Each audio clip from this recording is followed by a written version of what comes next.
ओम नमः शिवाय। ओम नमो नारायणाय।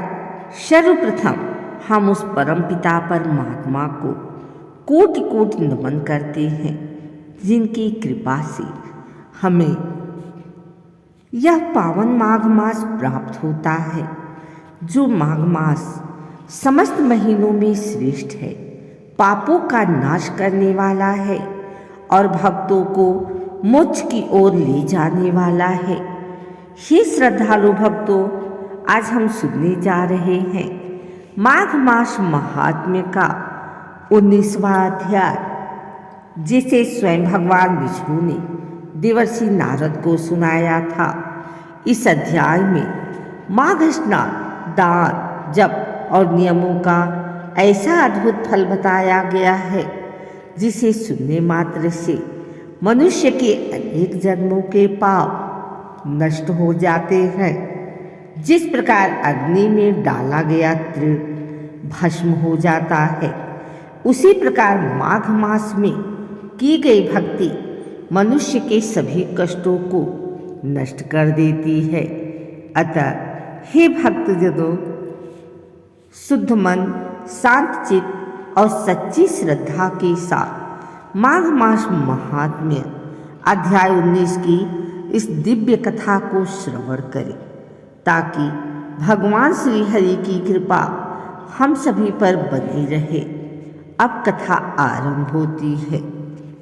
आइए सुनते हैं माघ मास महात्म्य का 19वां अध्याय। वह पांचों कन्याएं इस प्रकार विलाप करती हुई बहुत देर प्रतीक्षा करके अपने घर लौटी। तब घर में आई तो माताओं ने कहा कि इतना विलंब तुमने क्यों कर दिया। तब कन्याओं ने कहा कि हम किन्नरियों के साथ क्रीड़ा करती हुई सरोवर पर थी और कहने लगी कि आज हम थक गई हैं और जाकर लेट गई। वशिष्ठ जी कहते हैं कि इस प्रकार आशय को छुपाकर वह विरह की मारी पड़ गई। उन्होंने घर में आकर किसी प्रकार की क्रीड़ा नहीं की। वह रात्रि उनको एक युग के समान बीती। सूर्य नारायण के उदय होते ही वह अपने आप को जीवित मानती हुई माताओं की आज्ञा लेकर गौरी पूजन करने वह कन्याएं वहां पर जाने लगी। उसी समय ब्राह्मण भी स्नान करने के लिए सरोवर पर आया। उसके आने पर कन्याओं ने वाह वाह किया। जैसे कमलिनी प्रातःकाल सूर्योदय को देखकर कहती है, उसको देखकर उनके नेत्र खुल गए और उस ब्रह्मचारी के पास चली गई। आपस में एक दूसरे का हाथ पकड़कर चारों तरफ से उसको घेर लिया और कहने लगी कि मूर्ख, उस दिन तुम भाग गए थे, लेकिन आज नहीं भाग सकता। हम लोगों ने तुमको घेर लिया है। ऐसे वचन सुनकर बाहु पास में बंधे हुए ब्राह्मण ने मुस्कुराकर कहा, तुमने जो कुछ कहा सो ठीक ही है, परंतु मैं तो अभी विद्याभ्यास और ब्रह्मचारी हूँ। गुरुकुल में मेरा विद्याभ्यास पूरा नहीं हुआ है। पंडित को चाहिए कि जिस आश्रम में रहें उसके धर्म का पालन करें। इस आश्रम में मैं विवाह करना धर्म नहीं समझता। अपने व्रत का पालन करके और गुरु की आज्ञा पाकर ही विवाह कर सकता हूँ, उससे पहले नहीं कर सकता। यह बात सुनकर वह कन्याएं इस प्रकार बोली जैसे वैशाख मास में कोयल बोलती है। वह कहने लगी कि धर्म से अर्थ और अर्थ से काम और काम से धर्म के फल का प्रकाश होता है। ऐसा ही पंडित लोग और शास्त्र कहते हैं। हम काम से ही धर्म की अधिकता से आपके पास आए हैं, सो आप पृथ्वी के सब भोगों को भोगिए। उस ब्राह्मण ने कहा कि तुम्हारा वचन सत्य है, किंतु मैं अपने व्रत को समाप्त करके ही विवाह कर सकता हूँ, पहले नहीं कर सकता। तब ये कन्याएं कहने लगी कि तुम मूर्ख हो।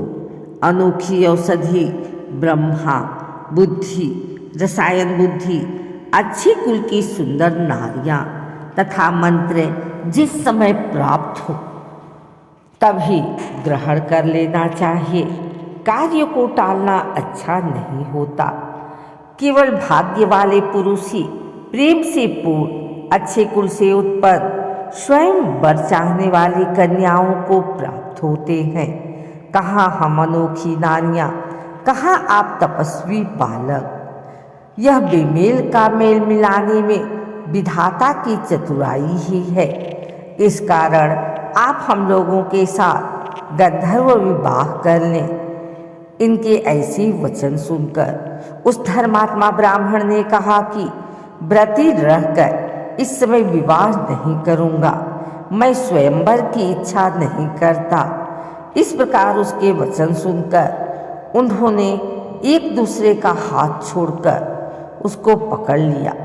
सुशील और सुरस्वरा ने उसकी भुजाओं को पकड़ लिया, सुतारा ने आलिंगन किया और चंद्रिका ने उसका मुख चूम लिया।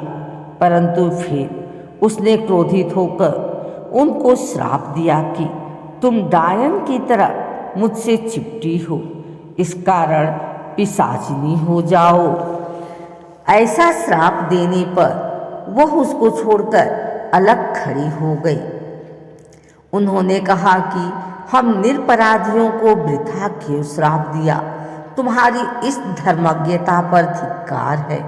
प्रेम करने वाले से बुराई करने वाले का सुख दोनों लोकों में नष्ट हो जाता है। इसलिए तुम भी हम लोगों के साथ पिशाच हो जाओ।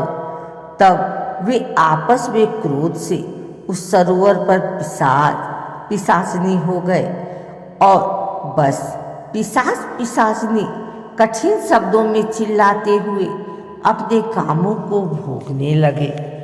वशिष्ठ जी कहने लगे कि हे राजन, इस प्रकार वह पिशाच उस सरोवर के इधर उधर फिरते रहे।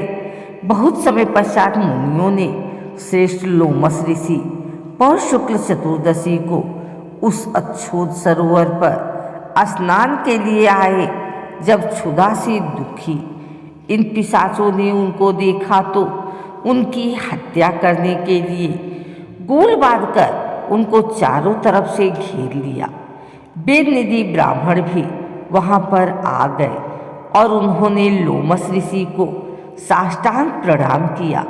वे पिशाच ऋषि के तेज के सामने ठहर न सके और दूर जाकर खड़े हो गए। वेदनिधि हाथ जोड़कर लोमस ऋषि से कहने लगा कि भाग्य से ही ऋषियों के दर्शन होते हैं। फिर उन्होंने गंधर्व कन्या और अपने पुत्र का परिचय देखकर जब वृतांत सुनाया और कहा कि हे मुनिवर, यह सभी श्राप मोहित होकर आपके सम्मुख खड़े हैं। आज इन बालकों का निस्तार होगा, जैसे सूर्योदय से अंधेरे का नाश होता है। वशिष्ठ जी कहने लगे कि पुत्र के दुख से दुखी हुए वेदनिधि ब्राह्मण के ऐसे वचन सुनकर लोमस ऋषि के नेत्रों में जल भर आया और वेदनिधि से कहने लगे कि मेरे प्रसाद से बालकों को शीघ्र समृद्धि पैदा हो। मैं उनका धर्म कहता हूँ, जिससे इसका आपस का ज्ञान विलीन हो जाएगा।